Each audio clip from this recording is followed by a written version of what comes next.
Pria itu menatap ke depan dan dengan cepat menyelam ke dalam air. Ia menahan napas dan tidak berani bergerak sama sekali. Kemudian kaki raksasa itu melangkah turun dengan cepat, membuat kambing itu ketakutan dan berlari. Tapi ia ditangkap oleh tangan besar di detik berikutnya. Pria itu hanya bisa melihat semuanya dengan kaget tanpa bersuara. Rekan yang tidak jauh itu menghela napas lega dan berbalik. Ketika ia penasaran dan mengintip, monster besar itu tiba-tiba muncul di depannya. Sebelum ia bereaksi, raksasa di depannya seperti mencium baunya. Melihat ini, pria itu dengan cepat menghindar dan bersembunyi. Tapi raksasa itu sudah datang dengan kecepatan tinggi. Saat pohon itu tumbang, pria itu ketakutan oleh pemandangan ini dan termundur.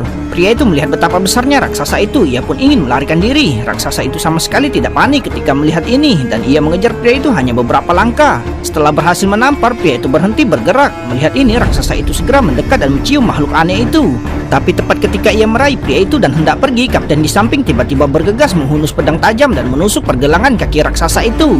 Raksasa itu menendang ke belakang dengan kesakitan dan sang kapten juga tertangkap. Menyaksikan rekan satu timnya jatuh ke tangan musuh satu demi satu, pria itu tidak berdaya, hanya bisa melihat rekan-rekannya dikemas oleh raksasa itu dan berjalan semakin jauh. Melihat hal itu, pria itu segera berdiri dan mengikutinya di belakang, berniat mencari waktu yang tepat untuk menyelamatkan rekan-rekannya. Akhirnya ia tiba di sarang raksasa itu. Ketika pria itu menyelinap masuk, ia tiba-tiba menemukan bahwa ada kerumunan orang di depannya, seolah-olah sesuatu yang besar sedang terjadi. Melihat raksasa itu perlahan mendekat, pada saat kritis pria itu bersembunyi di balik pintu kayu dan melarikan diri.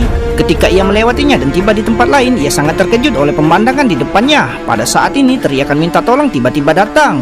Pria itu tidak mengatakan sepatah kata pun dan segera mengikuti suara itu dan menyelinap masuk lagi. Setelah melalui kesulitan yang tak terhitung, ia akhirnya menemukan rekannya. Saat itu, ia hanya bisa menyelamatkan rekannya yang hendak dijadikan makanan terlebih dahulu untuk membalikan keadaan. Tanpa diduga, raksasa itu berbalik saat itu juga. Di saat kritis, ia harus menyerahkan pisau kepada pria itu dan mundur terlebih dahulu. Raksasa itu mengambil tusuk dan memasukkan ke makanan satu persatu, lalu membawa piring itu ke dalam oven. Melihat rekannya dalam bahaya dan hampir mati, ia tidak ragu-ragu dan segera memanjat tali untuk menyelamatkannya. Saat itu, pria itu mengambil resiko besar di setiap langkahnya. Jika ia tidak hati-hati, ia akan menjadi orang mati di bawah pisau. Raksasa mengulurkan tangannya ke rekan pria itu, berniat untuk membelahnya. Di saat kritis, pria itu mengambil belati dan melompat turun dengan tegas. Ia berhasil mengenai sasaran. Melihat raksasa itu berjuang kesakitan, rekan di sampingnya juga mengambil belati untuk membelah lubang itu dan melarikan diri dengan cepat. Karena mengira tidak cocok untuk berlama-lama di sini, mereka tidak berani ragu dan melarikan diri dari pintu keluar. Namun yang tidak diduga oleh mereka adalah raksasa itu sudah menyiapkan pasukan berat untuk menjaga tempat ini.